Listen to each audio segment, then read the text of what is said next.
Pro, e o semipresidencialismo? Porque veio uma ideia que começou com o Barroso, aí o Gilmar Mendes apareceu e defendeu, agora o Lira se diz simpático, agora botar um semi-STF ninguém quer, né? Agora controlar o presidente todo mundo quer. Nós temos um problema grave, né, Camila? Nós temos uma Constituição de 1988 que ela é uma Constituição socialista e parlamentarista. Na verdade, o presidente tem muito poucos poderes. Ele tem poucos poderes. Porque se o presidente, e se isso aqui fosse um regime presidencialista de verdade, você imagina o presidente Bolsonaro trabalhando. Se com as mãos amarradas ele já conseguiu fazer tudo que ele conseguiu, né? Imagina se nós tivéssemos uma Constituição presidencialista de fato, né? Mas a gente tem 3 poderes, cujo único poder que respeita os outros 2 é o executivo. Os outros 2 ficam o tempo inteiro minando. Eu acredito que o Arthur Lira pode até colocar isso lá, mas não vai adiante. Não vai adiante. Porque ele sabe que ele também precisa ser reeleito no ano que vem. E se ele tentar qualquer coisa contra o presidente, Pernambuco não vai encaminhar ele de volta. Ainda mais a gente conseguindo aprovar o voto impresso. Porque eu não coloco nem na condicional se a gente eleger. Não, se a gente conseguir aprovar. A gente vai aprovar. Porque com a gente na rua, né, político tem medo. É bom lembrar as vezes que fomos às ruas em 2013 e 2014. A Dilma e o PT ficaram apavorados. Né? E, no instante, começaram a se mexer em algumas coisas. Ainda que tivessem colocado nas ruas black blocs, né? Gente a soldo para poder afastar as famílias e as pessoas de bem das ruas. Mas, nesse caso aqui, a gente vai para a rua para defender, porque nunca neste país, na história do Brasil, houve alguém como Jair Messias Bolsonaro na política. Alguém franco, alguém transparente, alguém verdadeiro, que está sempre passando as informações daquilo que o governo está fazendo e do que os inimigos estão planejando para a gente. Ele joga as claras, enquanto os outros simplesmente fazem, né? Por isso é que ninguém se conforma. Porra, como é que esse cara vai falar isso aí e vai comentar aquilo ali? Como é que pode? Esse cara é louco, esse cara acaba com a gente. Né? Mas ele só sedimenta a relação dele de verdade com o povo brasileiro.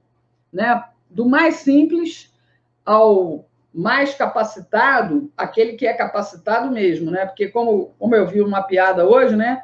Deus deu 2 qualidades para cada povo. O brasileiro, ele deu 3. Ser honesto, ser inteligente e ser petista. Aí o anjo perguntou, mas para todo mundo o senhor deu 3, o senhor deu 2 qualidades, e para os brasileiros o senhor está dando 2 qualidades, 3 qualidades? Aí Deus falou assim, olha, porque, tudo bem, você tem razão, eu estou exagerando com os brasileiros, eu vou fazer o seguinte, eu vou limitar somente as 2. Então, se o cara for inteligente, ele não pode ser petista. Se ele for honesto, ele também não pode ser petista. Então, se ele for petista, então é porque ele é burro, não é inteligente. Então, é mais ou menos isso aí. Né? É exatamente isso. As pessoas que realmente pensam no Brasil, nos brasileiros e no todo, né? Não aquelas que pensam no próprio umbigo, porque tem muita gente que pensa no próprio umbigo. Por exemplo, funcionários da Justiça. Vou dar um exemplo. Aqui no Ceará, a Justiça está em home office há 1 ano e meio. Hoje eu estive no fórum para poder... Eu sou síndica do meu prédio. Eu fui para lá para tentar dar entrada contra um morador aqui que não quer pagar as multas que ele deve. E aí, simplesmente, a gente chegou lá, não está funcionando, a senhora tem que falar por WhatsApp. E aí, nem pelo WhatsApp você consegue, porque os juízes estão todos em home office. E nem sequer abrem qualquer processo para ler. A Justiça no Ceará está paralisada há 1 ano e meio. Mas eles estão com a despensa cheia, com salário no banco, com o bolso cheio de dinheiro. Então, né, tem gente que só pensa no próprio umbigo.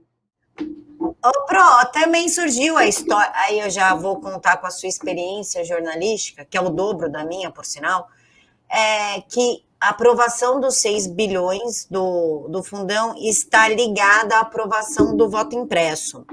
O que me causou dúvida, porque afinal o presidente já falou que talvez não passe na Câmara. Isso realmente aconteceu? Que tipo de jogo é esse?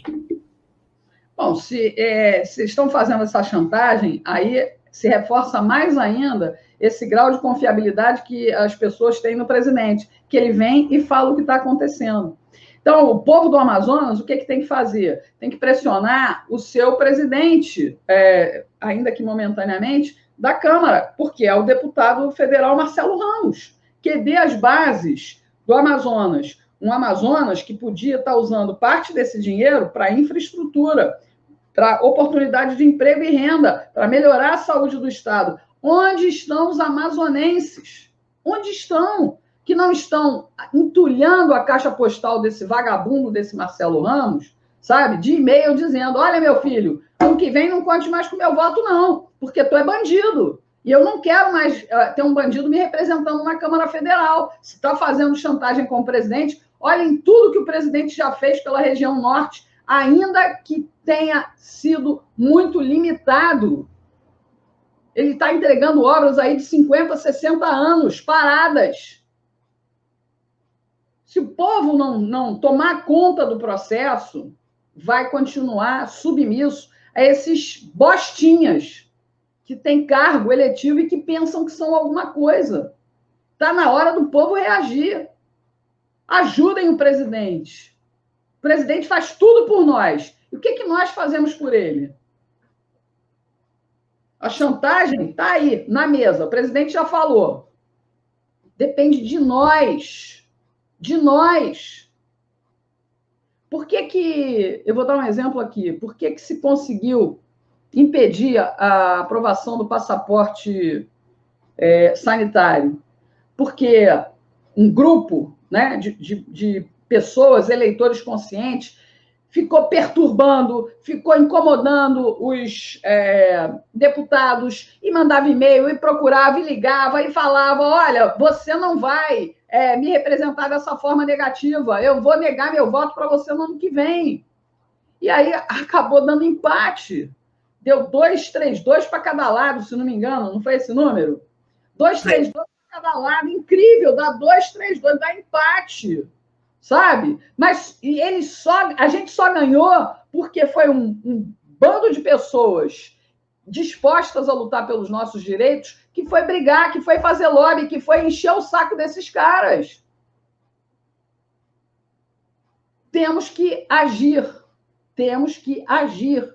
Agir como cidadãos. Por que nos Estados Unidos, quando o neguinho insiste em tentar derrubar a segunda emenda, né, que é aquela que permite que você tenha a sua arma para você proteger a sua vida, a vida da sua família e a sua propriedade, quando o neguinho pensa em quebrar com essa cláusula pétrea da Constituição americana, neguinho logo lota as ruas. E lá tem uma diferença, lá neguinho já vai para a rua armado, né? Aqui a gente não vai armado, mas a gente tem que ir com a nossa força, porque político, como dizia aquele nefasto, que eu detesto também, aquele Ulisses Guimarães, aquele nefasto dizia uma coisa que é certa: político odeia povo na rua. E a gente precisa ir para a rua.